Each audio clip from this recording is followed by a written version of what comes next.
Халк sevgisini kazangan Алтын Бешик театры Кадими Бахчысарай шәріне yol ала.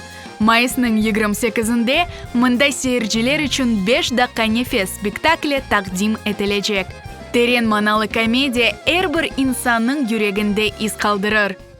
İsmet'in balları babasının cenazesine gelmedi. Şaşılacak şey. Ne diyeyim ne? Yardım olsun.